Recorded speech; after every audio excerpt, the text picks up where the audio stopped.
दोस्तों नमस्कार, my self B S Daruka, black diamond asleep wellness private limited. आज मैं हाजिर हूं आप सभी के समक्ष एक बहुत ही जबरदस्त वीडियो को लेकर के।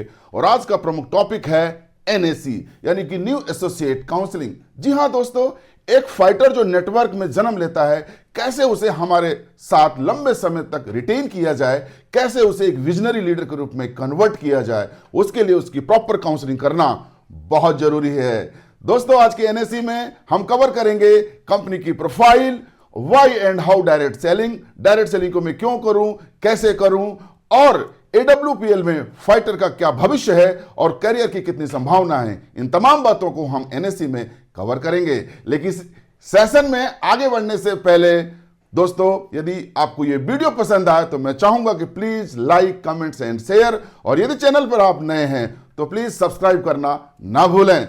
तो लेट्स स्टार्ट। देखिए सर, जब भी हम डायरेक्ट सेलिंग के बारे में बाजार में सुनते हैं तो लोग कहते हैं कि अरे ये तो वही चैन बनाने वाला, जोड़ने वाला बिजनेस है। जी नहीं, जोड़ने वाले और चैन बनाने वाले काम को तो नेटवर्क कहा जाता है। और नेटवर्क तो दुनिया में हर व्यक्ति बना रहा है, चाहे वो नेता हो, चाहे अभिनेता हो, चाहे वो दुकानदार हो, चाहे वो हॉस्पिटल वाला हो, चाहे स्कूल वाला हो, हर व्यक्ति नेटवर्क बना रहा है। लेकिन हम बात कर रहे हैं नेटवर्क मार्केटिंग, यानी कि नेटवर्क बना करके मार्केटिंग की जाए। इसका मतलब हर दुनिया के हर व्यक्ति नेटवर्क बना रहा है, लेकिन वो मार्केटिंग नहीं करा रहा। उदाहरण के तौर पर एक विद्यालय में 5000 बच्चे पढ़ रहे हैं, इसका मतलब 5000 बच्चों का नेटवर्क जरूर है, लेकिन वो उनसे मार्केटिंग का काम नहीं करवाता। जबकि हमारे साथ जो 5 आए, 500 आए या 5000 फाइटर्स आए, वो प्रोडक्ट परचेज भी करते हैं और सेल भी करते हैं। तो इसका मतलब वो मार्केटिंग का काम करते हैं। तो सही मायने में नेटवर्क मार्केटिंग का प्रारूप स्वरूप है नेटवर्क बना करके मार्केटिंग की जाए। अब होता क्या है यहां पर सर कि हजारों नहीं लाखों की संख्या में लोग इस प्लेटफॉर्म को ज्वाइन करते हैं, लेकिन हर व्यक्ति इस इंडस्ट्री में कामयाब नहीं हो पाता। सक्सेस का जो रेशियो है वो बहुत ही कम है। अब चूंकि आज आपने फॉर्म साइन अप किया है, अपनी आईडी ग्रीन की है, तो मेरा आपके साथ में एक डिस्कशन, एक सेशन बनता है कि हम एजुकेशन पे बात करें, इसको समझें कि आखिर ये बिजनेस क्या है। कहीं ऐसा ना हो कि इतना बड़ा बिजनेस मिलने के बावजूद भी हम नाकामयाब हो जाएं और जिंदगी में हमें मलाल हो कि हम भी कामयाब हो सकते थे। इसको समझना बहुत जरूरी है। अब दोस्तों यहां पर सवाल उठता है कि ये इंडस्ट्री आखिर किन लोगों के लिए बनाई गई। तो सीधा सा जवाब है, इस इंडस्ट्री की स्थापना middle class, upper middle class और लोअर मिडिल क्लास के लिए की गई, जो जीवन में बड़े सपने रखते हैं, जो तरक्की करना चाहते हैं, लेकिन उनके पास में कोई स्ट्रॉन्ग प्लेटफॉर्म यानी कोई एक मजबूत रास्ता नहीं है, जो लकीर के फकीर नहीं है, जो डिजायर रखते हैं, जो हिम्मती हैं, जो साहसी हैं, जो कर्मठी हैं, जो जीवन में कुछ डिफरेंट करना चाहते हैं, उन लोगों के लिए प्लेटफॉर्म बनाया गया। साथियों, यहां मैं आपसे एक सवाल करना चाहूंगा कि इस समाज में ऐसा कौन सा व्यक्ति है जो डिजायर नहीं रखता, जो जीवन में कामयाब नहीं होना चाहता। ऐसा कौन सा इंसान है जो एक अच्छा घर नहीं चाहता, अच्छी कार नहीं चाहता, बच्चों को अच्छी एजुकेशन नहीं देना चाहता। ऐसा कौन सा व्यक्ति है जो बैंक बैलेंस नहीं चाहता, जो एक अच्छा जीवन नहीं जीना चाहता। हर एक व्यक्ति चाहता है, यानी डिजायर रखता है। चाहे आप एक रिक्शा पुलर से पूछ लो, चाहे एक मजदूर से, चाहे एक रेडी वाले से, वो भी कहेगा कि हाँ मेरी भी डिजायर है। लेकिन दोस्तों यहां पर मैं आपको एक सवाल और पूछना चाहूंगा कि हमारे परिवारों में पीढ़ी दर पीढ़ी खूब मेहनतें हुई, हमारे दादा परदादाओं ने खूब मेहनत की, लेकिन कोई भी व्यक्ति हमें अरबपति करोड़पति तो नहीं बना पाया। यानी डिजायर हम सब रखते हैं, लेकिन इस संसार में हर एक इंसान की डिजायर फुलफिल नहीं हो पाती। आखिर क्या वजह है? क्योंकि दोस्तों डिजायर को फुलफिल करने के लिए हमें चाहिए एक प्लेटफॉर्म। और साथियों, इस दुनिया में हर प्लेटफॉर्म ने अपनी एक कीमत तय की है कि आपको यहां से कमाना है तो इतना पैसा निवेश करना होगा, यहां से इतना पैसा कमाना है तो इतना आपको पैसा निवेश करना होगा। यदि आपको किराने की दुकान से पैसा कमाना है तो साथियों 20 लाख लगाना होगा। मेडिकल स्टोर से पैसा कमाना है तो 30 लाख। यदि ट्रक का व्यापार करना है तो 50 लाख। यदि स्कूल से पैसा कमाना है तो 5 करोड़। हॉस्पिटल से कमाना है तो 50 करोड़। 5 स्टार या 7 स्टार खोलना है तो 50 या 100 या 200 करोड़ रुपए का निवेश करना होगा। इसका मतलब है कि हर प्लेटफॉर्म ने अपनी कीमत तय की है। इस दुनिया में हमारी मेहनत की कोई वैल्यू नहीं है, हमें उस प्लेटफॉर्म की कीमत अदा करनी होगी, तब जाकर के हमें उस प्लेटफॉर्म पर काम करने का मौका मिल सकता है, जहां से हमारी डिजायर फुलफिल हो सकती है और हम सफल हो सकते हैं। लेकिन हर व्यक्ति उस प्लेटफॉर्म की कीमत अदा नहीं कर पाता। हर एक इंसान 20 करोड़ का हॉस्पिटल या 100 करोड़ का 5 स्टार होटल नहीं खोल सकता। तो हुआ क्या, डिजायर भी है, हिम्मती भी हूं, साहसी भी हूं, कर भी सकता हूं, करना भी चाहता हूं, लेकिन प्लेटफॉर्म की तो कीमत अदा नहीं कर पाया। तो दोस्तों, इस तरह से लोग पूरे जीवन डिजायरिंग और डिजर्विंग कैंडिडेट होने के बावजूद भी जीवन में कुछ बड़ा नहीं कर पाए, क्योंकि उनके पास में प्लेटफॉर्म की कीमत देने का सामर्थ्य नहीं था। और उसी प्रकार से हमारे खानदानों में 10-20 पीढ़ियों से खूब मेहनतें हुई, लेकिन कोई भी हमको कामयाब नहीं करा पाया, क्योंकि किसी के पास भी उस प्लेटफॉर्म की कीमत अदा करने का सामर्थ्य नहीं था। अब दोस्तों, यहां पर सफलता ने अपने 3 सिद्धांत बताए हैं, 3 पैरामीटर्स डिसाइड किए हैं कि कोई भी व्यक्ति समाज में अगर 3 पैरामीटर्स में से किसी एक पर खरा उतरता है, एक क्राइटेरिया पर खरा उतरता है, तो वो व्यक्ति बड़ा बन सकता है, वो कामयाब हो सकता है। 3 क्राइटेरिया क्या है? सबसे पहले हायर एजुकेशन, दूसरा एक्स्ट्राऑर्डिनरी टैलेंट और तीसरा स्ट्रॉन्ग बैकग्राउंड। सबसे पहले बात करेंगे हायर एजुकेशन की। क्या हम इतना पढ़े लिखे हैं कि हमें आसानी से आईएएस आईपीएस की कुर्सी मिल जाए?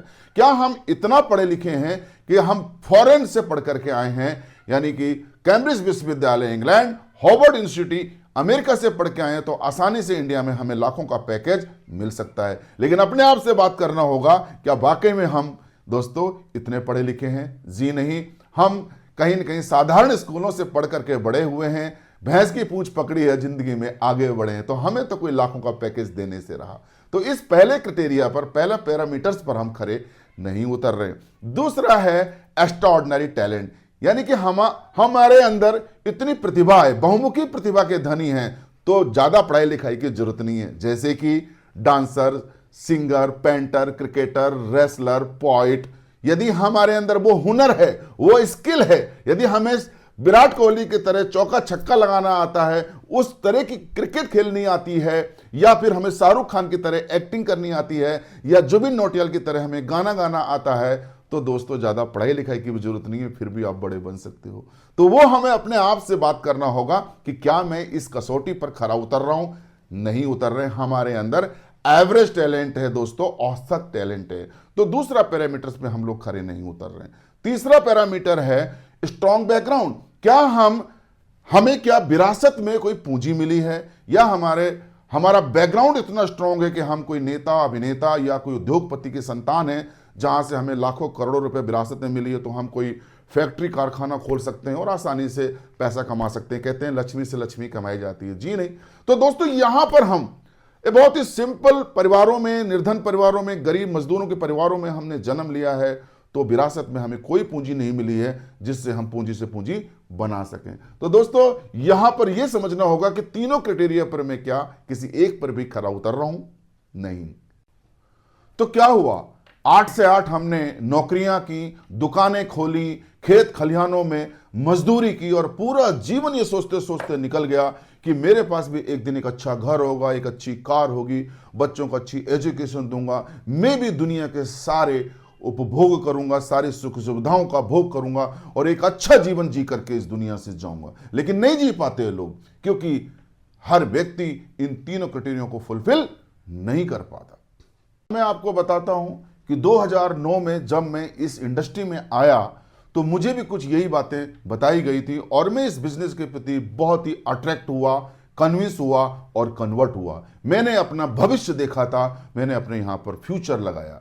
जी हां दोस्तों, क्योंकि मैं एक मिडिल क्लास का लड़का हूं, और इस प्लेटफॉर्म को कहीं ना कहीं मिडिल क्लास के व्यक्ति ही ज्वाइन करते हैं दोस्तों। लेकिन ये विडंबना ही कहूंगा, और बड़ी पीड़ा होती है मुझको कि इतनी खूबसूरत इंडस्ट्री को लोग जब तरह तरह के नाम देते हैं, लेकिन इसकी ब्यूटी को नहीं समझते, इसके पावर को नहीं समझते कि यही एकमात्र वो इंडस्ट्री है जो मिडिल क्लास को रिच क्लास में लेके जा सकती है, बशर्ते कि डायरेक्ट सेलिंग की डेप्थ में जाएं, इसकी गहराई में जाएं, इसकी ताकत को पहचानें। केवल सतही तौर पर नॉलेज रखते हैं और इसके प्रति नेगेटिव हो जाते हैं। देखिए दोस्तों, इस दुनिया में आपको या मुझे बिना टैलेंट और बिना पैसे के कोई प्लेटफॉर्म देने वाला नहीं है जहां हम काम करके अपने सपनों को साकार कर सकते थे। जब ये बिजनेस प्लान मेरे सामने आया तो मुझे बताया गया कि सर आपके 10 से 15 हजार आपको लगाने हैं और आपको लोगों के बीच में जाना, काम करना, काम करना और काम करना, और आप यहां से इतना बड़ा पैसा कमा सकते हो। तो देखा जाए तो कीमत तो मुझसे ना के बराबर ली गई, लेकिन मौका मुझे बड़ा मिला करोड़ों कमाने का। अब मैं ये नहीं कह रहा हूं आपको कि आप यहां कल आकर के ही करोड़ रुपए कमा लेंगे, इस बात को छोड़िए आप, लेकिन एक बात तो आप भी मानते हो कि प्लेटफॉर्म की कीमत न के बराबर ली गई, लेकिन यहां कमाने का बड़ा मौका मिला, 70 नहीं पूरा 100 करोड़ का। जी हां, आप कमा पाएंगे ना कमा पाएंगे ये बात की बात है, यह आपकी हमारी मेहनत पर डिपेंड करेगा कि हम इस प्लेटफॉर्म को लेकर कितने गंभीर हैं, कितने सीरियस हैं। अब हम बात करेंगे फॉर्मूला ऑफ सक्सेस। जब मैं अपने मेंटर के पास में बैठा तो मुझसे पूछा सर ने कि भंवर सर बताइए कि सक्सेस का फॉर्मूला क्या है। मैंने कहा सर मुझे नहीं पता, पैसा ही होगा। तो बोला पैसा आता कैसे? मैंने कहा सर मुझे नहीं पता। तो सर ने मुझे समझाया कि टाइम इज मनी, यानी कि time is equally proportional to the money, यानी कि समय आय के समानुपाती है। जैसे जैसे समय बढ़ता है वैसे वैसे आय बढ़ती है। इस जीवन में आप अकेले काम करके कभी बड़े नहीं बन सकते। जब तक कि लोग आपके लिए काम ना करें तब तक आप बड़े बन ही नहीं सकते। उदाहरण के तौर पर अगर आपको एक मिठाई की दुकान चलानी है तो आपको 8 से 10 लेबर चाहिए ही चाहिए। 5 यदि आपको कपड़े का शोरूम चलाना है तो आपको 5 से 6 आदमी चाहिए ही चाहिए। यदि आपको मकान बनाना है, जल्दी मकान बनाना है, 6 महीने में बनाना है, तो आपको कम से कम 25 से 30 लेबर मजदूर चाहिए ही चाहिए। जी हां, तो जिस काम को जितने ज्यादा लोग आपके लिए करेंगे आपको उस काम में उतनी ही तेजी से सफलता मिलेगी, चाहे दुनिया का वो कोई सा भी काम हो। अब दोस्तों हुआ क्या, हमारे खानदानों में खूब मेहनतें हुई हैं। हम ऐसा नहीं है कि हमारे पूर्व चद्दर तान के घर पे सोते रहे, खूब मेहनतें की हैं, खूब पसीना बहाया, एड़ी चोटी का जोर लगाया, लेकिन कोई भी व्यक्ति हमें अरबपति या खरबपति नहीं बना पाया, कामयाब नहीं करा पाया। इसका सीधा सा मतलब था कि एक ही व्यक्ति झंडा लेकर के निकल पड़ा मैदान में, और कहते हैं ना अकेला चना भाड़ नहीं फोड़ सकता, 100 चने मिलकर भड़भूंजी की आंख फोड़ सकते हैं। अकेला व्यक्ति अगर खेत की खुदाई भी करेगा दोस्तों तो लिमिटेड खुदाई ही कर सकता है। यदि खेत को तैयार करके 2 दिन में आपको अगर फसल बोनी है तो 5 लेबर 5 मजदूर लगाने ही पड़ेंगे। सर ने मुझे आगे समझाया कि टाइम इज मनी, यानी कि time is equally proportional to the income. जो समय है वो आय के समानुपाती है। जैसे जैसे समय बढ़ता है वैसे वैसे हमारी आय बढ़ती है। तो फॉर्मूला सर ने बताया कि time is money, multiply by your time, multiply your talent, multiply your man power. कैसे? मैंने सर कैसे? सर ने बताया कि मान लीजिए भंवर सर आप 8 घंटे काम करते हो, आप ऑटो चलाते हो और आप 500 रुपए कमाते हो। अब 16 घंटा चलाओगे तो ज्यादा कमाओगे या कम? मैंने कहा सर ज्यादा। और 20 घंटा और ज्यादा। इसका मतलब जिस काम को जितना ज्यादा वक्त देते हो उतना ज्यादा पैसा कमाते हो। अब इसी ऑटो को आप 5 ड्राइवर्स के साथ में मार्केट में उतार देते हो तो ज्यादा कमाओगे या कम? यानी कि ज्यादा। यहां क्यों? क्योंकि टाइम मल्टीप्लाई हो गया। जहां 8 घंटा में ऑटो चलाता था अब 5 चला रहे हैं, 5 ड्राइवर हैं, 8 5 40 घंटे मेरे लिए काम हो रहा है। जहां पर 5 मैन पावर काम कर रही है, 5 लोगों का टैलेंट लगा हुआ है। जो व्यक्ति अपने जीवन में टाइम, टैलेंट और मैन पावर को मल्टीप्लाई करना सीख लिया है वही व्यक्ति बड़ा पैसा कमाता है। अब यहां पर ईश्वर ने हमको 24 घंटे दिए हैं और ईश्वर ने कोई भेदभाव नहीं किया कि भाई अमीरों के लिए 26 घंटे के दिन रात बना दिए हों और गरीबों के लिए 22 घंटे के दिन रात। ईश्वर ने सबको 24 घंटे का समय दिया है। फिर क्या वजह है कि उसी 24 घंटे को यूटिलाइज करते हुए, मैनेज करते हुए अमीर अमीर होते जा रहे हैं और एक गरीब गरीब बना हुआ है। इस फंडे को जरा समझते हैं। अब दोस्तों ये फॉर्मूला कहीं ना कहीं अमीर क्लास के हाथ लग गया और उन्होंने अपने जीवन में इसको अप्लाई कर दिया और लगातार वो कामयाबी की सीढ़ियां चढ़ते चले जा रहे हैं। जी हां दोस्तों, यहां पर मैं आपको एग्जाम्पल कोट करूंगा कि कैसे एक उद्योगपति ने अपने टाइम को, टैलेंट को और मैन पावर को मल्टीप्लाई किया और जीवन में वो बहुत बड़ी कामयाबी हासिल कर पाया। उदाहरण के तौर पर मुकेश अंबानी जी, जो आज एशिया के धनाढ्य व्यक्ति हैं, रिचेस्ट नंबर 1 पर हैं। उन्होंने अपने आप से बात किया कि मैं 24 घंटे काम करूं, फिर भी मूड के बल खड़े हो जाऊं ना, 24 घंटे 24x7 भी काम करूं तो भी बड़ा नहीं बन सकता। मुझे लोगों के समय को परचेज करना होगा, लोगों के टैलेंट को हायर करना होगा, मुझे मैन पावर को हायर करना होगा, तब जाकर के मैं अपने समय को इंक्रीज कर सकता हूं और बड़ा पैसा कमा सकता हूं। उन्होंने डिसाइड किया कि मैं 1 लाख लोगों को, 1 लाख एम्प्लॉइज को अक्रॉस द इंडिया एनरोल करूंगा हमारे आउटलेट्स में, और हर व्यक्ति को उन्होंने कहा कि भाई मेरे लिए आप 8-8 घंटा काम करो और इसके बदले में मैं आपको दूंगा सैलरी, जो आपकी काबिलियत है, जो योग्यता है। यहां पर डॉक्टर भी हो सकते हैं, इंजीनियर भी हो सकते हैं, एचआर भी हैं, सुपरवाइजर भी हैं, ओवरसीयर भी हैं, वॉचमैन भी हैं। जो योग्यता होगी उसके अकॉर्डिंग मैं आपको सैलरी दूंगा। अब दोस्तों, अगर एक व्यक्ति, एक एम्प्लॉय मुकेश अंबानी के लिए 8 घंटा काम करता है तो 1 लाख व्यक्ति 8 घंटे के हिसाब से कितना वर्क करेंगे? 8 लाख घंटे। यानी कि हमारे लिए 24 घंटे का दिन रात होता है, लेकिन मुकेश अंबानी के लिए 8 लाख घंटे का दिन रात होता है, क्योंकि वो अंबानी है। अब अगर इसको हम दिन में कन्वर्ट करें तो 24 घंटे का भाग देना पड़ेगा। तो कितने दिन निकल के आए दोस्तों? 33,333 दिन। और इसको अगर साल में कन्वर्ट करें तो भाग देंगे हम 365 दिन का। तो क्या निकल के आया? 91.33 साल। एक इंसान अपनी जिंदगी जी नहीं पाता, इतना काम तो मुकेश अंबानी एक दिन में ही लोगों से करवा लेता है, क्योंकि वो अंबानी है दोस्तों, क्योंकि वो इतनी बड़ी सैलरी उनको देता है। अब यहां पर इतनी बड़ी सैलरी हम तो दे नहीं सकते, हम भी लोगों के टाइम को अपने टाइम में जोड़ना चाहते हैं, लेकिन क्या हम इतने बड़े पैमाने पर हम सैलरी दे सकते हैं? हमारे महीने का तो बजट ही बड़ी मुश्किल से चलता है। अब जो भी व्यक्ति हमको समय देता है, हर व्यक्ति हमसे पैसा मांगता है, चाहे वो प्लम्बर हो, चाहे वो इलेक्ट्रिशियन हो। अगर एक इलेक्ट्रिशियन बल्ब ठीक करने आएगा या एक प्लम्बर नल को ठीक करने आएगा तो हमसे 1000 रुपया चार्ज करेगा। यानी जो व्यक्ति भी हमको समय देता है, हर व्यक्ति हमसे पैसा मांगता है। तो हमारे पास तो पैसे पहले से नहीं है, हम किस किस को दें? तो सर, मैंने कहा सर फिर कैसे? तो सर ने समझाया कि भंवर सर, डायरेक्ट सेलिंग दुनिया का वो एकमात्र ऐसा धंधा है जहां पर टाइम मल्टीप्लाई होता है फ्री ऑफ कॉस्ट, जहां टैलेंट मल्टीप्लाई होता है फ्री ऑफ कॉस्ट, जहां मैन पावर मल्टीप्लाई होता है फ्री ऑफ कॉस्ट। लोग बाइकें लेके, अपनी कारें लेकर के दौड़ते हैं, डीजल पेट्रोल खुद डालते हैं, खर्चा करते हैं, मेहनत करते हैं और आपसे 1 रुपया नहीं मांगते, और उनको वो कंपनी कमीशन देती है जिस कंपनी के लिए वो काम करते हैं। दोस्तों, यहां से मेरा माइंड सेट हुआ कि ये वाकई में दुनिया का सबसे स्मार्ट बिजनेस है और यहां तो जरूर काम करना चाहिए। कल तो मुझे लगा कि भाई मुझ में और अंबानी में तो कोई फर्क ही नहीं रहेगा।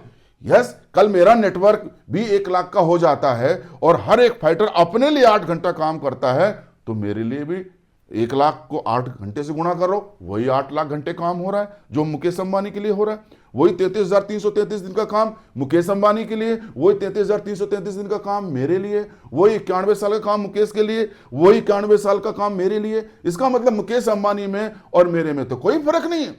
और जहां मुकेश अंबानी जी अगर एक व्यक्ति को 30,000 एवरेज सैलरी भी दे रहे हैं, तो दोस्तों 1 लाख को 30,000 से मल्टीप्लाई करो, 300 करोड़।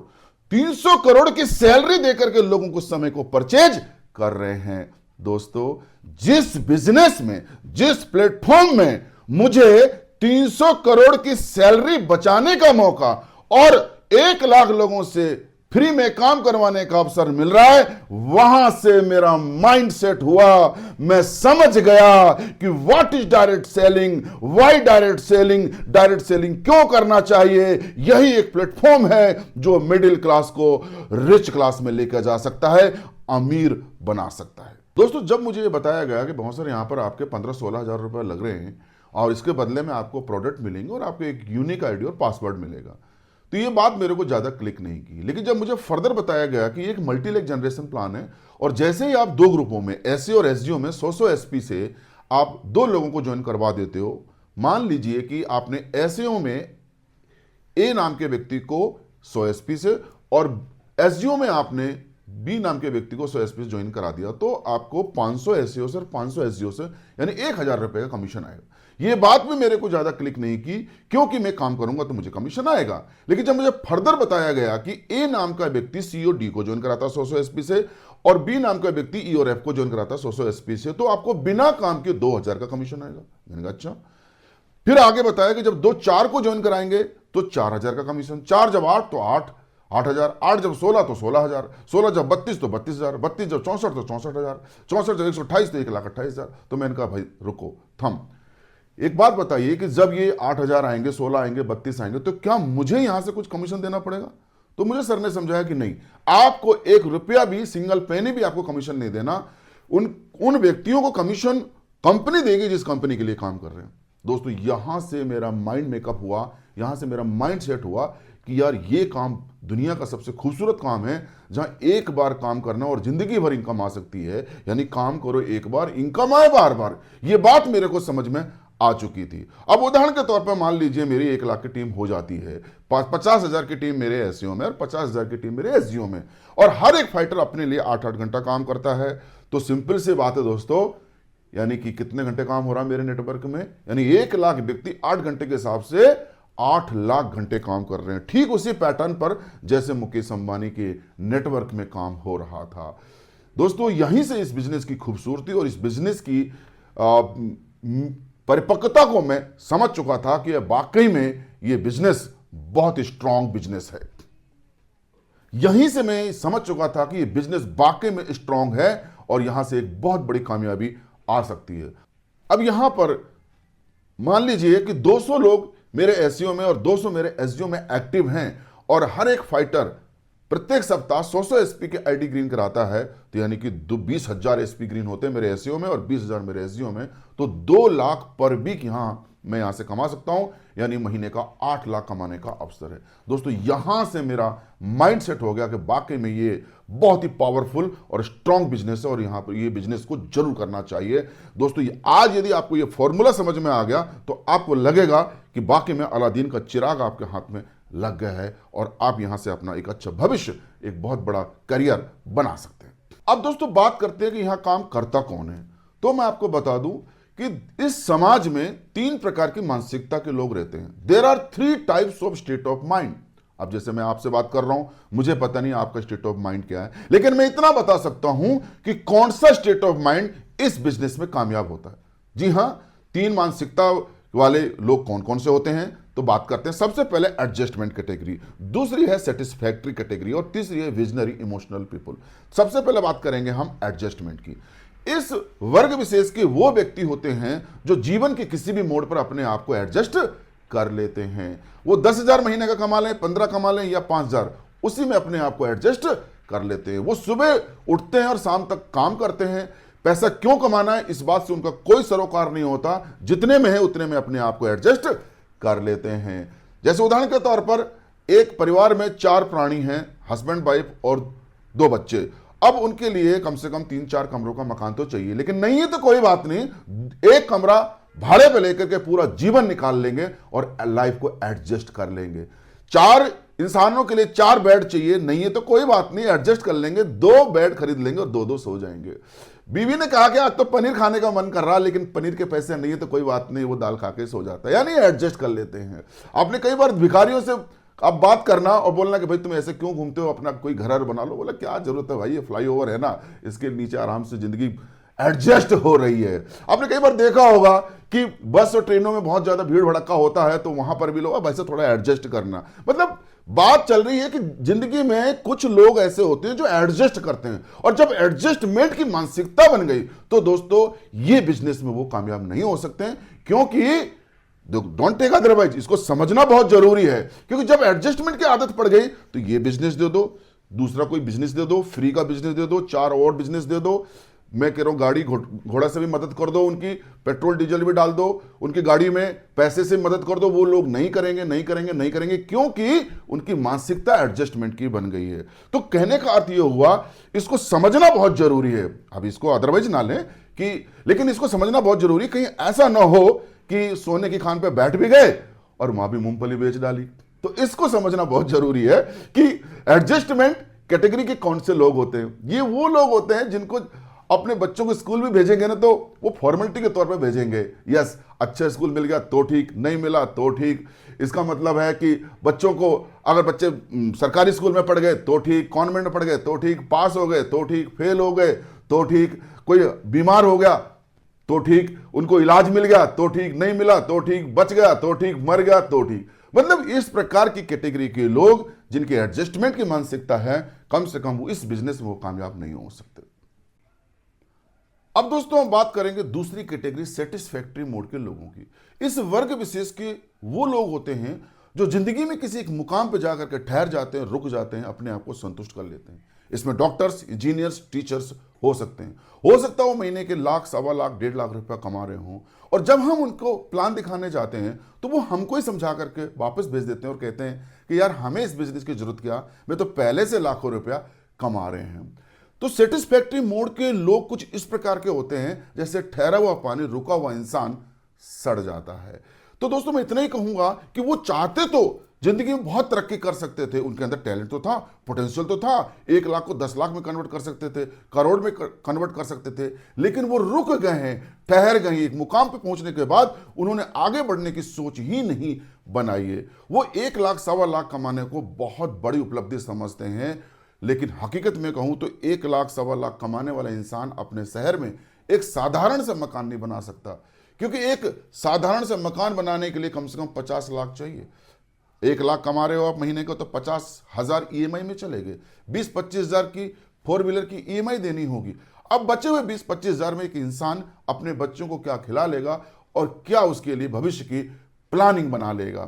तो हकीकत में कहूं तो 1 लाख, सवा लाख कमाने वाला इंसान सिर्फ सक्सेस का चोला पहन के घूम रहा है, सक्सेस वो बिल्कुल भी नहीं है। आपने देखा होगा कि 20-25 साल का यूथ जीवन में कुछ बन गया, वहां जाकर वो ठहर जाता है, उससे आगे बढ़ने की सोच ही नहीं बना पाता, यानी 20-25 साल की उम्र में वो बूढ़ा हो जाता है। आपने कई दुकानदारों को भी देखा होगा 50-60 साल से एक ही दुकान चलाया जा रहा है। दादाजी ने वही दुकान चलाई, बेटे ने भी, और अब पोता भी जाकर के उस दुकान में बैठ गया। ये लोग बड़े मस्त किस्म के होते हैं, बड़े सेटिस्फाइड कैटेगरी के लोग होते हैं। सुबह नहा धो के निकलते हैं, अगरबत्ती लगा के, हाथ में टिफिन लेकर के, और अपनी दुकान में घुस जाते हैं, अंदर से कुंडी बंद कर लेते हैं। वो 6x6 की कोठरी की ओपन जेल में पूरी जिंदगी निकाल देते हैं।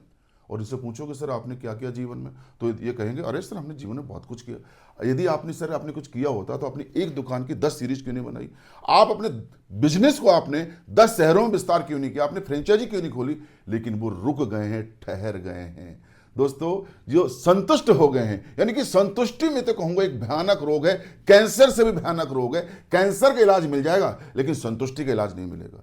आज अपने इर्द गिर्द नजर दौड़ाओ आप, जितना डेवलपमेंट, जो विकास दिख रहा है वो किन लोगों ने किया, वो संतुष्ट लोगों के कारनामे नहीं है दोस्तों, वो असंतुष्ट यानी क्रेजी लोगों के कारनामे हैं। चाहे वो हाईवेज हो, चाहे फ्लाईओवर हो, चाहे वो बुलेट ट्रेन हो, चाहे वो एयरक्राफ्ट हो, चाहे चंद्रयान हो, चाहे मंगलयान हो।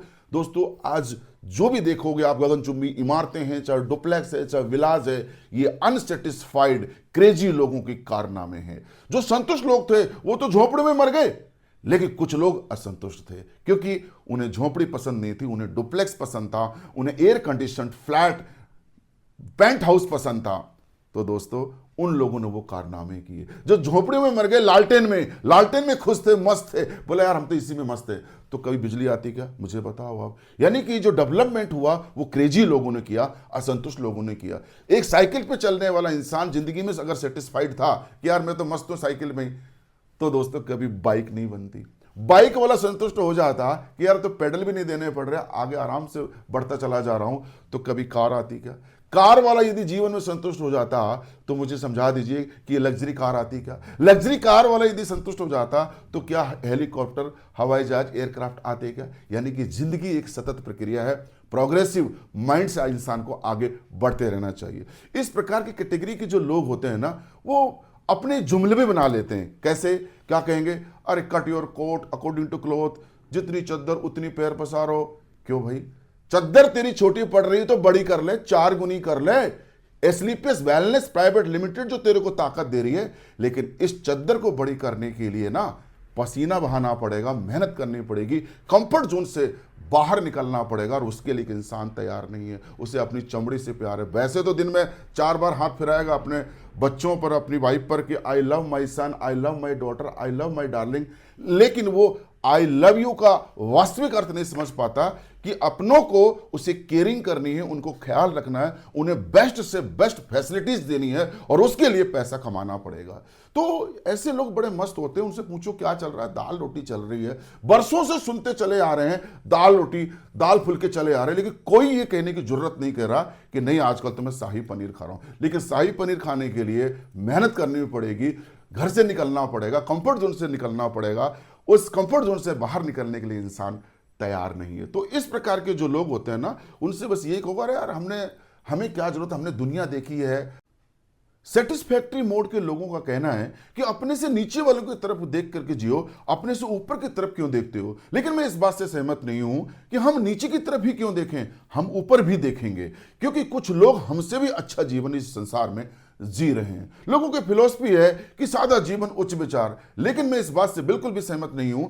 विचार उच्च होना चाहिए, लेकिन जीवन भी उच्च होना चाहिए। तो मेरी फिलॉसफी कहती है उच्च जीवन उच्च विचार। दोस्तों, कहीं ना कहीं मैं भी इस सेटिस्फैक्ट्री कैटेगरी से बिलोंग करता था, चूंकि मैं एक टीचर था। लेकिन जब मैं अपने गुरुजी के संपर्क में आया, मेरे मेंटर के संपर्क में आया, तो मेरा माइंड मेकअप हुआ, मेरा माइंड ओपन हुआ, और मैं इस संतुष्टि वाली चद्दर को जो मैंने ओढ़ रखी थी, उस चद्दर को मैंने फेंक दिया, और मेरे को अच्छी तरह से बात समझ में आ गई कि जीवन में संतुष्ट नहीं होना है, जिंदगी में एक कॉमा लगा के चलना है, कभी फुल स्टॉप नहीं लगाना। क्योंकि फुल स्टॉप लगाने का मतलब है कि जिंदगी में तरक्की के सारे दरवाजे बंद कर देना, यानी वहीं से डिटोरिएशन यानी कि पतन इंसान का शुरू हो जाता है जब वो संतुष्ट हो जाता है। जिंदगी में कभी संतुष्ट नहीं होना, दिल मांगे मोर की पद्धति पे जिंदगी में आगे तरक्की करना है, आगे बढ़ते चले जाना है। तो ये दुनिया मेहनती कर्मठ लोगों की है, जो जिंदगी में कामयाब होते हैं, एस्क्लेपियस वेलनेस में जो करोड़पति लीडर बनते हैं, उनका माइंडसेट कुछ अलग ही होता है। अब दोस्तों हम बात करेंगे तीसरी कैटेगरी, विजनरी इमोशनल पीपुल की। इस वर्ग विशेष के वो व्यक्ति होते हैं जिनको अच्छे से पता है कि 1 लाख रुपए जो कमा करके हीरो बन रहा है, हकीकत में तो 1 लाख रुपए में दिल्ली बड़े जैसे शहरों में एक होटल्स के स्वीट्स का 24 घंटे का भाड़ा होता है। और वहां भी जाके देख लेना सर कि कोई न कोई इंसान सोता हुआ मिलेगा, वो रूम खाली नहीं मिलेगा जो 24 घंटे का 1 लाख रुपए किराया देता है, और ये व्यक्ति 1 लाख रुपए महीने कमाने को अपने आप को हीरो समझता है। इस विजनरी कैटेगरी के जो लोग होते हैं वो बड़े इमोशनल टाइप के होते हैं, जो जिंदगी में जरूरतों को महसूस करते हैं, अपने परिवार की दुख तकलीफों को महसूस करते हैं। वो जीवन को समझते हैं कि आज जो भी हूं मैं ना, उसके पीछे वजह है कि कहीं न कहीं मुझे परिवार से वो सुविधाएं नहीं मिली, और कल जाके मेरी संतान अगर यदि नाकामयाब हो जाती है तो उसके पीछे भी कहीं न कहीं वजह मैं ही बनूंगा, क्योंकि मैं उनको सुविधाएं नहीं दे पाया। वो अपने बच्चों को बेस्ट से बेस्ट स्कूल में पढ़ाना चाहते हैं ताकि उनका बेस्ट से बेस्ट करियर बने। फॉर्मेलिटी के तौर पर अपने बच्चों को स्कूल नहीं भेजते। वो अपने परिवार के लिए अच्छा से अच्छा घर खरीदना चाहते हैं ताकि उनको सहूलियत दे सकें। वो अपने मम्मी पापा की अच्छे से सेवा करना चाहते हैं, बीमार होने पर एम्स जैसे अस्पताल में इलाज कराना चाहते हैं। वो नौबत आ जाए ना तो कहीं ना कहीं हार्ट की बाईपास सर्जरी के लिए अमेरिका तक एयर एम्बुलेंस से लिफ्ट कराने का सामर्थ्य रखते हैं, क्योंकि पैसे के वजह से कोई अपना हमसे दूर ना चला जाए। दोस्तों, कहीं ना कहीं इस कैटेगरी के लोग जो होते हैं वो बहुत ही दुनिया को समझते हैं, दुनियादारी को समझते हैं, घर परिवार की दुख तकलीफों को समझते हैं। पैसे के अभाव से बीवी परेशान, हस्बैंड परेशान, बच्चे परेशान, मम्मी पापा परेशान। इन दुख तकलीफों पीड़ाओं से उन्हें तकलीफ होती है, पीड़ाएं होती हैं। वो इस चीज को समझते हैं कि यार मेरी मेहनत से यदि अब हमारे परिवार में कुछ अच्छे दिन आ जाएं, सब लोग अच्छा जीवन जीने लग जाएं, तो मुझे और मेहनत करनी चाहिए। लेकिन इस प्रकार के जो लोग होते हैं ना, उनके बारे में लोग क्या कहते हैं, अरे ये तो पागल हो गया, दीवाना हो गया, ये तो मूर्ख है, लालची है, पैसे के पीछे भाग रहा है। दोस्तों, ये सब लोग है ना पागल नहीं है। ये अंबानी, अडानी, शाहरुख खान, अमिताभ बच्चन आज भी 18-18 घंटे काम करते हैं। ये पागल नहीं है, ये इमोशनल लोग हैं। ये दुनिया इमोशंस पे चलती है। आज मैं भी 18-18 घंटे काम करता हूं दोस्तों, कहीं न कहीं परिवार के इमोशंस से जुड़े हुए हैं। हम लोग लालची नहीं हैं।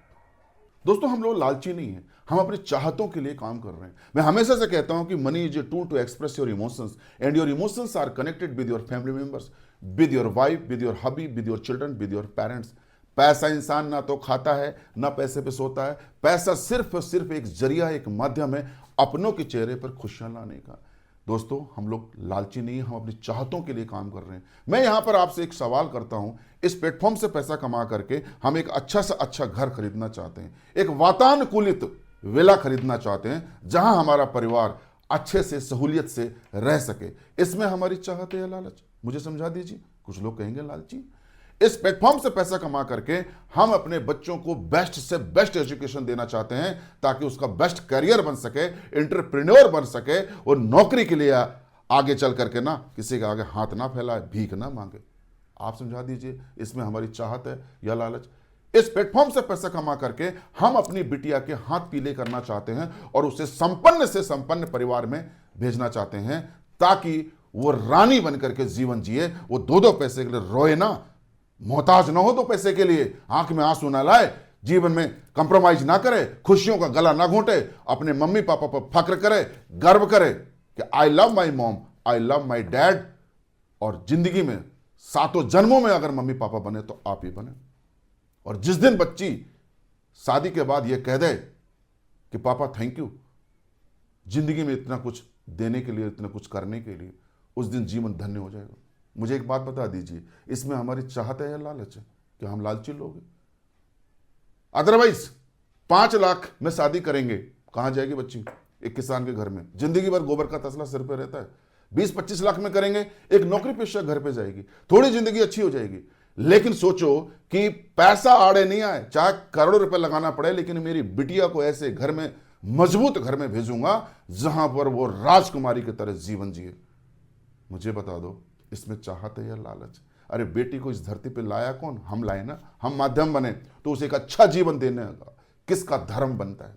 कल तक मजबूरी थी 5 लाख में शादी करने की, आज तो मजबूरी नहीं है ना। आज तो कोई आपको समझा रहा है कि AWPL प्लेटफॉर्म है जहां से अपने बिटिया की धूम धड़ाके से, ढोल नगाड़ों के साथ और एक जबरदस्त माहौल में, एक अच्छे घर में आप उसको विदा कर सकते हो। अदरवाइज बजट शादी का, बजट दूल्हा ढूंढना पड़ेगा। एक नया कॉन्सेप्ट, बजट दूल्हा, बजट शादी। 5 लाख का बजट है सर, 5 लाख का के हिसाब से ना कोई दूल्हा हो तो बताना। तो फिर तो बच्ची के चॉइस से शादी नहीं हो रही ना, फिर तो उस बजट के अकॉर्डिंग ही शादी हो रही। आप समझा दीजिए इसमें हमारी चाहत है लालच? इस प्लेटफॉर्म से पैसा कमा करके हम हमारे मम्मी पापा की सेवा करना चाहते हैं, बुढ़ापे में उनको अच्छे से अच्छा इलाज, अच्छे से हॉस्पिटल से देना चाहते हैं। इसमें हमारी चाहत है या लालच? अगर वो 10-20 साल भी जी गए ना तो हमें जीवन की सबसे बड़ी हमारे लिए उपलब्धि होगी, क्योंकि वो सबसे बड़ी ब्लेसिंग है।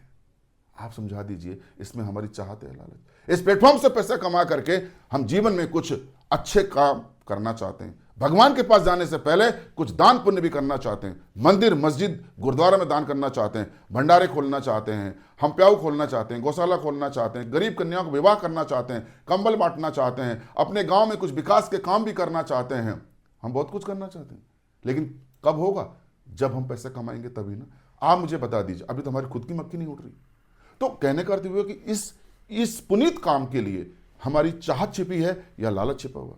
कुछ लोग तो कहेंगे लालची लोग। जी नहीं, लालच के लिए नहीं, हम अपनी इमोशंस के लिए काम कर रहे हैं, रात दिन आज मेहनत कर रहे हैं। लेकिन लोग तो डायलॉग मारते हैं, क्या लेके आए थे, क्या लेके जाओगे, खाली ही तो आया था, खाली ही तो जाएगा, मुट्ठी भर राख हो जाएगी। वो सिकंदर भी खाली हाथ आया, खाली हाथ गया।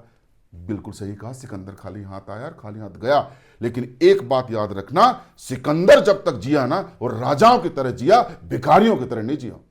क्योंकि राजाओं की तरह जीने के लिए ना पैसा कमाना पड़ेगा, रोकड़ा कमाना पड़ेगा। प्रेम चोपड़ा निकाल रोकड़ा, हाँ या ना?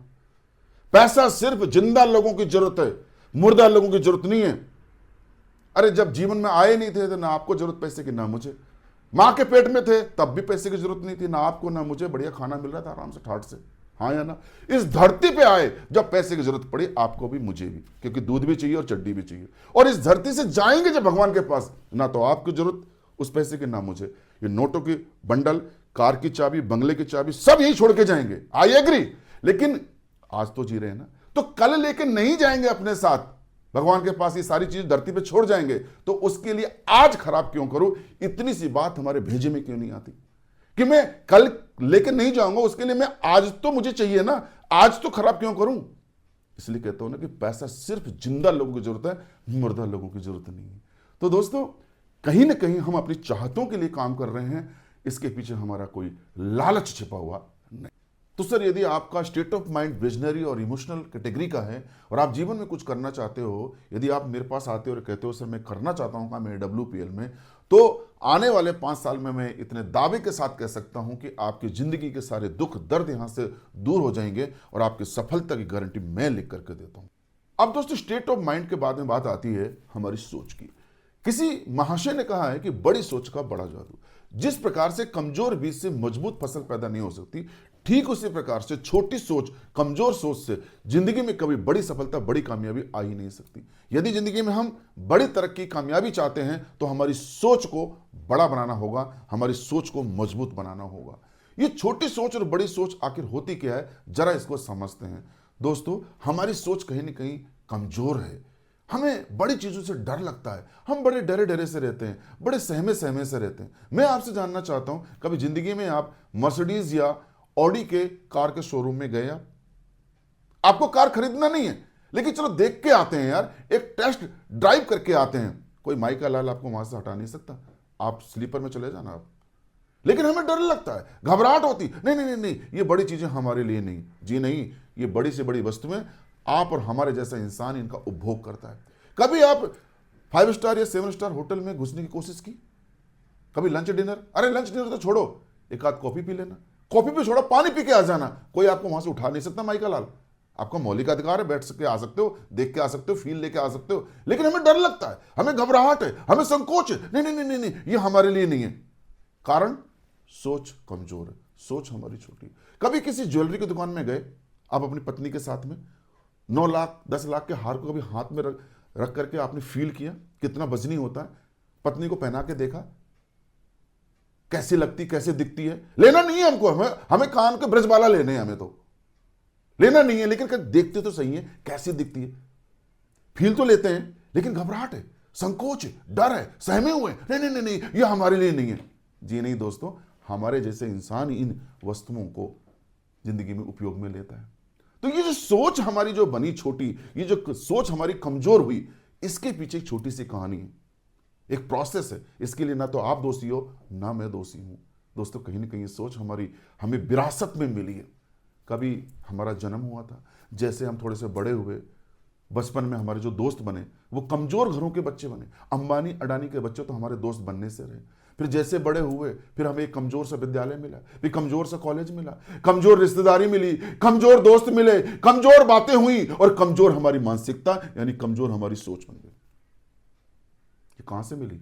ये एटमॉस्फेयर से मिली, ये वातावरण से मिली।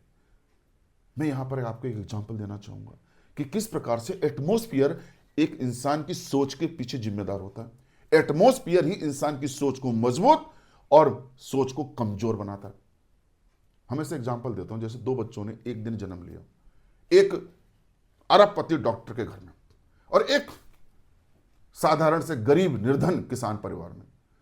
अब हमारी मानसिकता क्या कहेगी कि जो कामयाब डॉक्टर है उसका बच्चा भी कामयाब बनेगा, वो भी डॉक्टर या कोई बड़ा आदमी बनेगा, हां या ना?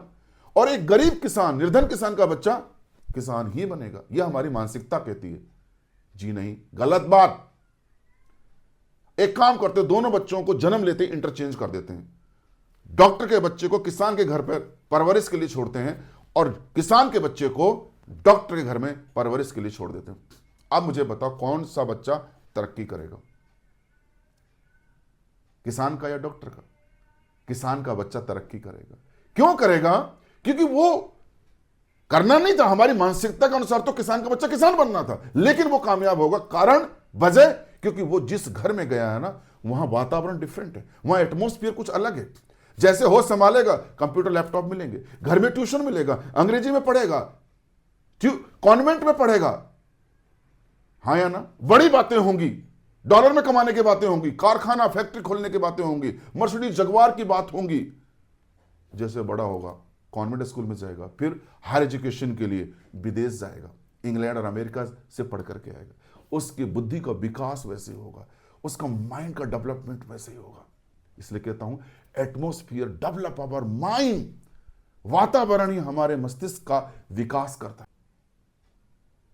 इसके विपरीत जो डॉक्टर का बच्चा डॉक्टर बनना था वो कहां गया? किसान घर में। अब क्या बनेगा? किसान ही बनेगा। जैसे थोड़ा बड़ा होगा, गाय भैंस बैल में गोबर में उसके हाथ रहेंगे, थोड़ा सा बड़ा होगा खेतों में जाएगा, साधारण से स्कूल मिलेगा, साधारण से कॉलेज मिलेगा, और वह साधारण इंसान ही बनेगा। इसका मतलब है एटमॉस्फियर कहीं ना कहीं इंसान की मजबूत और छोटी सोच, कमजोर सोच बनाने के पीछे जिम्मेदार होता है। सोच का दायरा बढ़ाना पड़ता है। यदि हमारे पापा ये कहते हैं कि बेटा मैं अगले महीने रिटायर हो रहा हूं और 100 करोड़ की हमारी ये फैक्ट्री है, इसको तुमको चलाना है, क्या हम नहीं चला सकते? जी हां, अरे चलाया है लोगों ने, बिल्कुल चला सकते। पापा कहते बेटा जा ऑस्ट्रेलिया चला जा, पायलट की ट्रेनिंग लेके आ जा, क्या हम हवाई जहाज नहीं उड़ा सकते? जी हां, उड़ा सकते हैं। जब हम साइकिल चला सकते हैं, हम स्कूटर चला सकते हैं, तो हवाई जहाज भी उड़ा सकते हैं। अरे कर तो आज भी सकते हैं, लेकिन कोई हमें मौका दे तो सही। तो दोस्तों कहीं ना कहीं ये जो एटमॉस्फियर ही जिम्मेदार है हमारी छोटी सोच, कमजोर सोच बनाने के पीछे। मैं इतना ही कहूंगा दोस्तों कि आज हम मजबूत सोच, मजबूत वातावरण में आ चुके हैं, करोड़पति लीडर्स का साथ मिल रहा है। तो आने वाले समय में यदि हमने इस कमजोर एटमॉस्फियर को बदल दिया तो आने वाले 5 साल में दुनिया देखेगी कि हम क्या कर सकते हैं। यहां पर दोस्तों बड़ी बड़ी बातें होंगी, हो सकता है आपको हजम ना हो, आप कहोगे सर कल बोले मुझे काम नहीं करना, बिल्कुल सर ठीक है, आप डिसीजन ले सकते हो, लेकिन मेरा फर्ज था आपको बताना कि आप कोई छोटी मोटी जगह पे नहीं आए हो, आप बहुत बड़ी सोच के साथ बहुत बड़े प्लेटफॉर्म पर आए हो, जहां पर दुनिया को आपके अंदर खासूसियत, वो काबिलियत नहीं नजर आई, लेकिन इस प्लेटफॉर्म को आपके अंदर की वो क्वालिटीज, वो विशेषताएं नजर आई कि आप जीवन में बहुत कुछ कर सकते हो। दोस्तों यदि आपने 5 साल यहां पर अपने अंतर्मन से डेडिकेट होकर के दे दिया तो 5 साल में आप हिस्ट्री क्रिएट कर दोगे, पूरा एक इतिहास बना जाओगे जहां पर आने वाली पीढ़ियां आप पर गर्व करेंगी।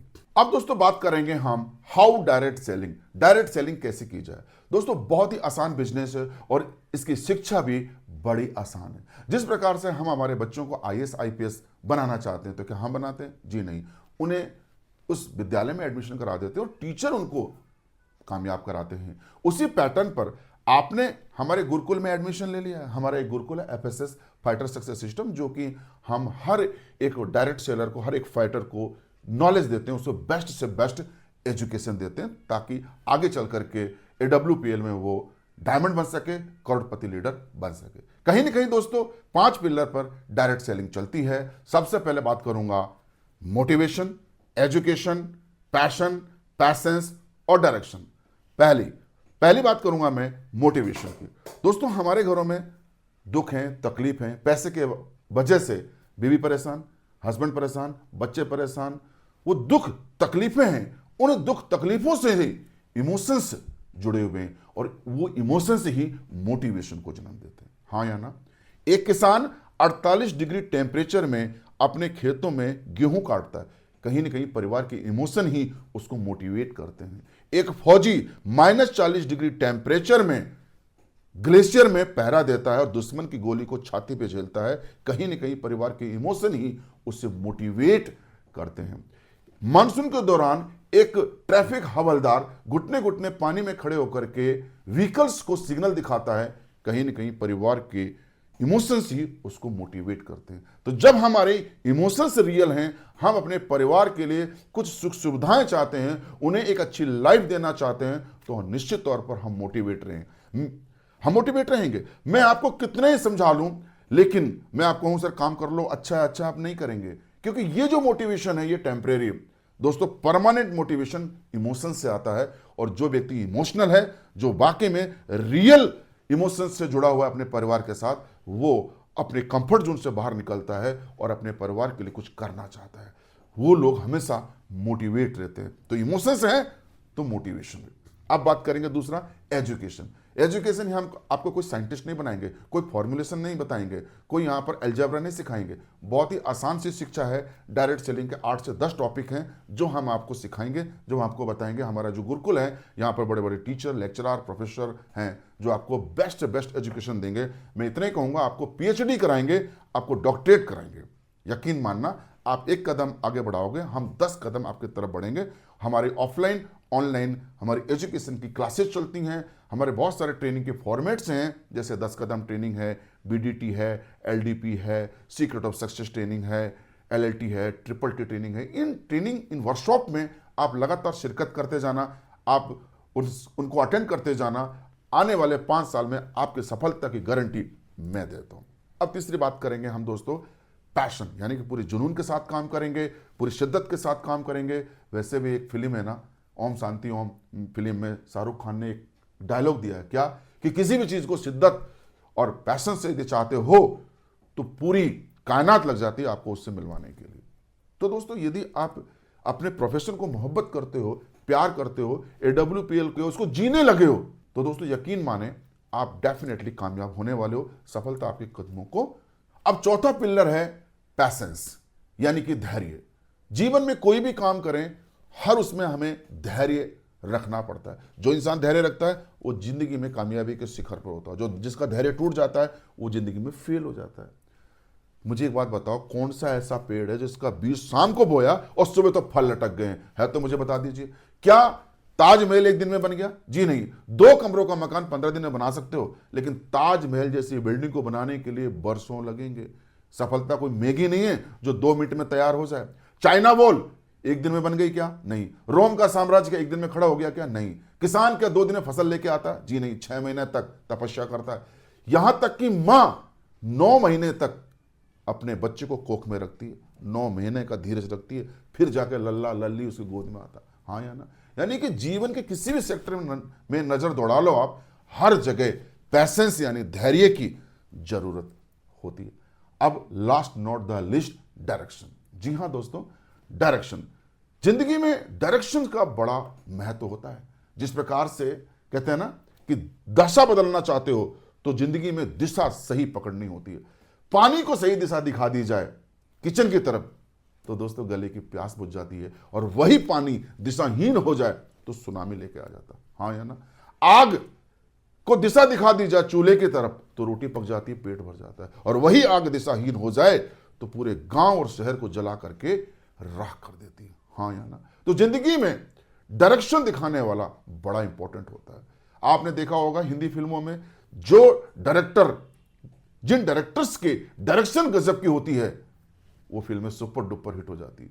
और मजे की बात देखिए कि जो एक्टर्स एक्टिंग करते हैं वो कभी भी डायरेक्टर से आर्गुमेंट नहीं करते, उनकी लिखी गई स्क्रिप्ट को कभी हस्तक्षेप नहीं करते। सुल्तान फिल्म याद करिए, जिसमें सलमान खान को डायरेक्टर ने क्या कहा, काला मुंह करके, जूते चप्पल की माला पहन करके गधे पे उल्टा बैठना है। आपको हमको कोई कहेगा तो क्या हम कर सकते हैं? नहीं। लेकिन सलमान खान ने ऑब्जेक्शन नहीं किया, क्योंकि उसको पता है डायरेक्टर ने जो स्क्रिप्ट लिखी है वो कहीं ना कहीं जरूरी है, और उसी से फिल्म सुपर डुपर हिट हो गई। यदि आप वाकई में अपनी फिल्म को AWPL में 70 करोड़ नहीं 100 करोड़ की हिट करना चाहते हो, सुपर डुपर करना चाहते हो, तो आप अपने मेंटर अपलाइन की बातों को मान लेना, उसके डायरेक्शंस को फॉलो करना। क्योंकि अपलाइन आपको जायज बोलेगा, कभी नाजायज नहीं बोलेगा। अपलाइन की बातों को सुन लिया, समझ लिया, फॉलो कर लिया 5 साल, तो आपकी सक्सेस की गारंटी मैं देता हूं। दोस्तों ये 5 पिलर थे, इसके इर्द गिर्द ये बिजनेस घूमता है। जो 5 पिलर को समझ गया वो निश्चित तौर पर AWPL में डायमंड बनता है, बल्कि डायमंड नहीं, मैं कहूंगा ब्रांड एम्बेसडर बनेगा, और 70 नहीं पूरे 100 करोड़ कमाएगा। अब दोस्तों थोड़ा मैं अपने बारे में बताना चाहूंगा। माई सेल्फ BS नरूका, और मैं पेशे से एक भूतपूर्व सैनिक हूं, और साथ में मैंने 2nd ग्रेड की टीचर की नौकरी भी राजस्थान गवर्नमेंट में की है। कैसे मेरी लाइफ 360 डिग्री पर बदल गई, हाउ द लाइफ ट्रांसफॉर्म्ड, मैं जिंदगी में कैसे कामयाब हुआ, कैसे SLPS वेलनेस में ब्लैक डायमंड बना, कैसे करोड़पति लीडर बना, मैं जरूर आपके साथ शेयर करना चाहूंगा। This is the only due to power of direct selling industry, this is the power of SLPS wellness. साथियों, मेरा जन्म बेहद ही एक निर्धन किसान परिवार में हुआ, कच्चे घर में मेरा जन्म हुआ, बचपन मेरा गरीबी में बीता। जब होश संभाला तो अपने आप को गरीबी के दामन में लिपटा हुआ पाया। मैं धन्यवाद अदा करता हूं मेरे मम्मी पापा को, जिन्होंने मुझे 12 क्लास +2 तक मुझे शिक्षा दिलाई और एक बहुत ही छोटी उम्र में मुझे कमाने की सूझने लगी। मात्र 17 साल 3 महीने की उम्र में मैंने फौज का दामन थाम लिया। मैं अपने आप को बहुत ही गौरवान्वित महसूस करता हूं कि मुझे देश सेवा करने का मौका मिला और यह मौका बहुत ही कम सौभाग्यशालियों को मिलता है। दोस्तों, आर्मी में जाकर के मैं चूंकि सिपाही क्लर्क के तौर पर एनरोल हुआ था, मैंने अपनी पढ़ाई को जारी रखा। बीए किया, एमए किया, बीएड किया। चूंकि मैं एक महत्वाकांक्षी व्यक्ति था, मैं एक ड्रीमर था, तो मैं जीवन में और तरक्की करना चाहता था। मैंने आर्मी में ऑफिसर के लिए मैंने 3 बार कमीशन को फेस किया, लेकिन हर बार असफलता मिली। साथ ही अपने सपनों को पूरा करने के लिए मैंने एक अन्य डायरेक्ट सेलिंग कंपनी को भी मैंने ज्वाइन किया। दोस्तों, वहां सक्सेस तो नहीं मिली, हां मुझे नॉलेज बहुत मिली और मैंने अब मानस बना लिया कि मुझे नौकरी अब नहीं करनी, मुझे प्रीमेच्योर रिटायरमेंट लेना है, पेंशन जाना है और राजस्थान गवर्नमेंट में डिप्टी कलेक्टर और नायब तहसीलदार जैसी पोस्टों के लिए फाइट करना।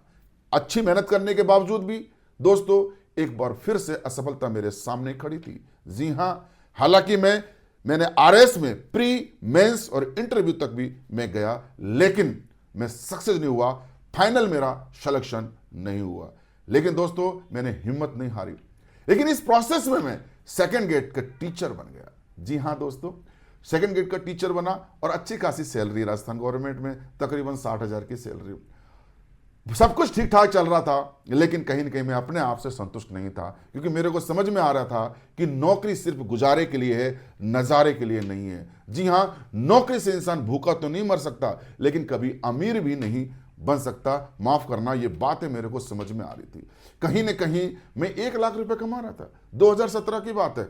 50,000 तो मेरी सेकंड ग्रेड टीचर की जॉब की सैलरी, 25,000 मेरी फौज की पेंशन, और चूंकि किसान का बेटा हूं, जमीन का एक टुकड़ा भी रखता हूं, तो 20-25,000 एवरेज मासिक इनकम मेरे को वहां से भी होती थी। लगभग 1 लाख रुपए महीने का कमा रहा था। यह बात है 2017 की। लेकिन मैं संतुष्ट नहीं था, क्योंकि मैं समझता था कि 1 लाख वर्तमान में कमाना चिल्लर के समान है और मैं जीवन में कुछ अपॉर्चुनिटी की तलाश में था, कुछ मौकों की तलाश में था, जहां से मैं अपने सपनों को पंख लगा सकूं।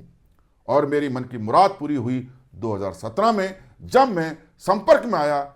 मेरे दोस्त आर्मी से हैं, बिलोंग करते हैं, जो कि उस समय तो दोस्त थे, लेकिन आज तो मैं कहूंगा मेरे लिए भगवान के जैसे हैं। जी हां, भगवान का जैसा दर्जा उनको मैं देता हूं। कोई और नहीं, one and only crown ambassador leader of AWPL, respected Rambir sir. जी हां, उनका मेरा संपर्क हुआ। सर ने मुझे समझाया कि भंवर सर, आप यहां पर बहुत बड़ी तरक्की कर सकते हो, आप यहां पर कामयाब हो सकते हो, आप करोड़ों कमा सकते हो, मर्सिडीज में आ सकते हो। एकदम से तो बिलीव नहीं हुआ, लेकिन मैंने कुछ प्रोडक्टों के साथ काम की शुरुआत की।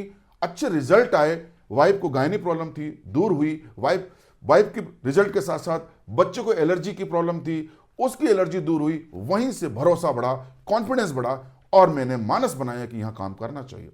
मैं लोगों के बीच में गया, लोगों को प्रोडक्टों के रिजल्ट समझाए और दोस्तों लोगों ने मेरी बात को बड़े ध्यान से सुना और इस तरह से प्रोडक्टों की डिमांड बढ़ने लगी और मेरा कारवां आगे बढ़ता चला गया। मैं मेरे मेंटर के साथ बैठा। सर ने मुझे समझाया कि सर, भंवर सर, आपका यहां पर बहुत जबरदस्त कैरियर बन सकता है, भविष्य बन सकता है, आप यहां पर और सीरियस हो जाओ, गंभीर हो जाओ। और दोस्तों मैंने अपना ज्यादा वक्त दिया। मास्टर जी की नौकरी करते करते, पैरेलल काम करते करते दोस्तों इस कंपनी का, AWPL का, मैं 3 साल में डायमंड बना, 4 साल में ब्लू डायमंड और 5 साल में ब्लैक डायमंड बन गया। जी हां दोस्तों, आज जो 50,000 की नौकरी मैं कर रहा था, उसको मैं कोविड के टाइम पर छोड़ चुका हूं। आज इस AWPL बिजनेस से 5 लाख पर मंथ की एवरेज इनकम जनरेट करता हूं। साथ ही टोटल टेस्टिमनी की बात करूं तो 3.5 करोड़ रुपया कमा चुका हूं। जी हां, अपने खानदान का, अपने गरीब खानदान का पहला ऐसा व्यक्ति है जो आज करोड़पति है। जी, गंगापुर सिटी में रहता था एक साधारण से मकान में, आज मैं जयपुर में शिफ्ट हो चुका हूं, एक लग्जरी फ्लैट में रहता हूं। अपने खानदान का पहला ऐसा व्यक्ति है जो आज लग्जरी फ्लैट में रहता है। जी हां, इसके साथ साथ अपने जीवन की शुरुआत साइकिल से की थी। 300 रुपए की पुरानी साइकिल खरीदी थी दोस्तों। आज आपका भाई इसी बिजनेस की वजह से जहां पर मुश्किल से मुश्किल अभी 6-6.5 साल हुए हैं काम करते हुए, 1 करोड़ की मर्सिडीज बेंज ई क्लास मेंटेन करता है। Mercedes Benz E220D। दोस्तों, यह मेरा अभिमान नहीं है, लेकिन एक गरीब किसान के बच्चे के लिए गर्व करने वाली बात है, क्योंकि ऐसी कारें बड़े बड़े उद्योगपतियों के पास में और सेलिब्रिटी के पास में होती हैं, जो आज एक गरीब किसान के बच्चे के पास में है। यकीनन यह गर्व का पल है। साथियों, इस बिजनेस से देश विदेश के टूर हैं, गोवा, कुल्लू मनाली, शिमला, नैनीताल, यहां तो कई मर्तबे गया, लेकिन मैं बात कर रहा हूं विदेश की 6 इंटरनेशनल टूर, जिसमें Dubai, Abu Dhabi, Malaysia, Thailand, Maldives और यूरोप में फ्रांस, इटली और स्विट्जरलैंड परिवार के साथ एक सप्ताह तक घूमने का मौका मिला। यह संभव हो पाया सिर्फ और सिर्फ मेरे डिसीजन की वजह से, और माता पिता का आशीर्वाद, टीम के सहयोग और अपलाइन की ब्लेसिंग से और एसली प्लस वेलनेस की ताकत से। दोस्तों, एक ऐसा प्लेटफॉर्म जहां मान मिले, सम्मान मिले, पहचान मिले और शोहरत के साथ दौलत मिले, तो क्यों ना काम करना चाहिए, जहां पर आप सेलिब्रिटी के तौर पर जाने जाते हो, पहचाने जाते हो और आपको इतनी शोहरत और इज्जत मिलती है, तो ऐसे काम को जरूर करना चाहिए। अब दोस्तों, मैं आपको एक बिजनेस का ग्राफ बताता हूं कि यदि हर एक डायरेक्ट सेलर अपना 100% दे, तो 12 महीने में आप कितनी बड़ी अचीवमेंट पा सकते हो, जरा समझते हैं। पहले महीने में हमने 2 लोगों को सेल किया, और दूसरे महीने में 2 ने फर्दर 2 लोगों को सेल कर दिया, तो कितने हो गए? 4। तीसरे महीने में 4, 8 लोगों को, फिर 16, फिर 32, फिर 64, फिर 128, 256, 512, 1024, 2048, 4096 और 8190 सेल होती पूरे 12 महीने में। दोस्तों, इसको राउंड फिगर में ले लेते हैं हम 8000। एक सेल एवरेज 1000 रुपए कमीशन देती है, 1000 से मल्टीप्लाई करिए, कितना हो गया? 80 लाख रुपए कमा सकते हो दोस्तों आप 12 महीने में। लेकिन दोस्तों, प्रैक्टिकली ये संभव नहीं हो पाता, क्योंकि 100% हर फाइटर नहीं दे पाता। माना कि 50% भी वर्क हुआ आपके नेटवर्क में, तो भी दोस्तों 4000 की टीम बन जाएगी और आप कमाएंगे 40 लाख रुपए। चलो 25% वर्क मान लेते हैं, 2000 की टीम फिर भी बना गए, फिर भी कमा गए कितना? 20 लाख तो जब भी कमा गए। चलो मैं कह रहा हूं 10% भी काम हुआ आपके नेटवर्क में, 800 की टीम बन गई, तो भी 8 लाख कमा गए। अरे मैं कहता हूं मरे से मरे 1% भी काम हुआ, तो भी 80 लोगों की टीम बना लोगे 12 महीना में, तो भी 80,000 कमा जाओगे। लगाया कितना था? 15,000, 16,000, 15 छक्के 90, लगभग 6 गुना रिटर्न आता है। मुझे समझा दीजिए, भारत सरकार की ऐसी कौन सी स्कीम है जो आपकी मूल राशि का 1 साल में 6 गुना रिटर्न देती है? 6 गुना रिटर्न देती है तो वो केवल और केवल एसली प्लस वेलनेस प्राइवेट लिमिटेड जैसी डायरेक्ट सेलिंग कंपनियां ही देती हैं। दोस्तों, मैं कहूंगा कि पहले साल यदि आपने 80,000 कमाया, थोड़ा धैर्य रखना। दूसरे साल में 80 जो लोगों को जो टीम बनाई ना, केवल 10% लेते हैं हम, 90% यूजर समझ लेते हैं। 10% का आंकड़ा क्या निकला? 8। और इस 1 साल में आपने 80 लोगों को कनेक्ट कर लिया, हर बंदे ने 80 कनेक्ट किया, कितनी हो गए? 8 को 80 से गुणा करो, 640 की टीम बनेगी, 6,40,000 दूसरे साल कमा लोगे। तीसरे साल जो 640 की टीम बनी, उसमें से 10% लोगों ने काम किया, मैं कहता हूं, और 90% यूजर थे, आयाराम गयाराम चले गए, कचरा आउट हो गया, केवल क्रीम बची, कितनी? 10%, 64 लोगों की। और ये 64 लोग इन्होंने अगले 1 साल पकड़ा और 80 लोगों को कनेक्ट किया, कितनी की टीम बन गई? 5,120 की। दोस्तों, कितना पैसे कमा गए? 51,20,000। साथियों, यही इनकम कितनी जाने वाली? अब सोचो, चौथे 5वें साल में जब पहुंचोगे ना आप, तो इनकम आपकी करोड़ों में जाने वाली है। और यहां से मिलता है आपको टाइम फ्रीडम, मनी फ्रीडम और समाज में स्टेटस। यस, आर्थिक आजादी के साथ साथ समय की आजादी, और समाज में रुतबा तो बनेगा, क्योंकि जब पैसा होगा तो रुतबा बनेगा। कहा गया है ना कि बाप बड़ा ना भैया, सबसे बड़ा रुपया। पैसा खुदा तो नहीं, लेकिन खुदा से कम भी नहीं। पैसा है तो आपको लोग पूछते हैं आप हैं कैसे, और पैसा नहीं है तो बोलते हैं तो है ही ऐसे कैसे, ठन गोपाल, जब देखो जब इनकी जेब खाली रहती है। तो इसका मतलब है कि समाज में हमें अगर एक स्टेटस मेंटेन करना है, एक अच्छा जीवन जीना है, तो भैया पैसा कमाना पड़ेगा। पैसे कमाने की बात को इग्नोर नहीं कर सकते। जो लोग इग्नोर करेंगे, समाज उनको हाशिए पे चिपका देगा और ये कहेगा तुम्हारी हैसियत, तुम्हारी औकात 30-40 हजार कमाने की, और इसी में खा लो, पहन लो और इसी जिंदगी जी करके चले जाओ। तो मौका है हमारे पास में एसली प्लस वेलनेस जैसी कंपनी से जुड़ करके अपनी बेहतरीन कैरियर बनाने का, और लाखों नहीं करोड़ों कमा करके अपने परिवार में खुशियां लाने का। दोस्तों, चलते चलते मैं आपको कंपनी का एक बुनांजे के बारे में बताना चाहूंगा कि हमारी कंपनी स्लीपर्स वेलनेस प्राइवेट लिमिटेड हर 3 महीने में एक बोनांजा निकालती है, जी हां, और जिसमें डोमेस्टिक टूर्स देती है। वर्तमान में जो चल रहा है हमारा शिमला बोनांजा, जो शुरू हुआ था 29 नवंबर से लेकर के 12 मार्च 25 तक चलेगा, और इसमें 3 नाइट 4 डेज की लग्जरी ट्रिप आपको मिलती है। पेयर मैचिंग, प्रमोशनल इनकम के साथ साथ कंपनी आपको यहां पर इन शहरों में आपको घूमने का मौका दे रही है। क्या है सिमिलर टारगेट, क्या है? यदि 12-12 पेयर यानी कि 24 लोगों की 100-100 एसपी से ज्वाइनिंग कराते हो आप 12 मार्च तक, तो दोस्तों आपके पास में सुनहरा मौका है आपको शिमला घूमने का। हिमाचल प्रदेश की जो हसीन वादियां हैं, शिमला एक पर्यटक स्थल है जहां पर हर सैलानी जाना चाहता है। आप अपने जीवन की अनमोल यादें बना सकते हो और 3 नाइट 4 डेज की लग्जरी ट्रिप का आनंद ले सकते हो। कंपनी के खर्चे पर आप यहां पर जाएंगे। तो मैं आपको शुभकामनाएं देता हूं, बेस्ट ऑफ लक, कि ताकत लगाइए और यहां तक इस टारगेट को क्वालिफाई करिए। All the best. तो दोस्तों ये था हमारा एनएससी यानी न्यू एसोसिएट काउंसलिंग सेशन, जो एक फाइटर को दिशा दिखाता है और फाइटर को रिटेन करता है और उसे एक विजनरी लीडर के रूप में कन्वर्ट करता है। हमने बहुत सारे टॉपिक्स इस पर कवर किए हैं और मुझे यकीन है कि इस एनएससी करने के बाद एक फाइटर पलायन नहीं करेगा, वो नेटवर्क में रिटेंशन करेगा, रुकेगा और आगे चल करके वो डायमंड लीडर बनकर करोड़पति बनेगा। दोस्तों यदि ये वीडियो आपको अच्छा लगा, आपके जीवन में थोड़ी सी भी वैल्यू ऐड कर पाया, आपको ये लाभ पहुंचा रहा है, आपकी नॉलेज में इजाफा कर रहा है और आपको यहां से बहुत बड़ी मदद मिल रही है, तो please like, comments and share और चैनल को सब्सक्राइब करना ना भूलें। फिर मिलेंगे एक ऐसे ही एनर्जेटिक सेशन के साथ। टिल देन, नमस्कार, जय हिंद, जय भारत, जय sleepers. Thank you very much watching the video.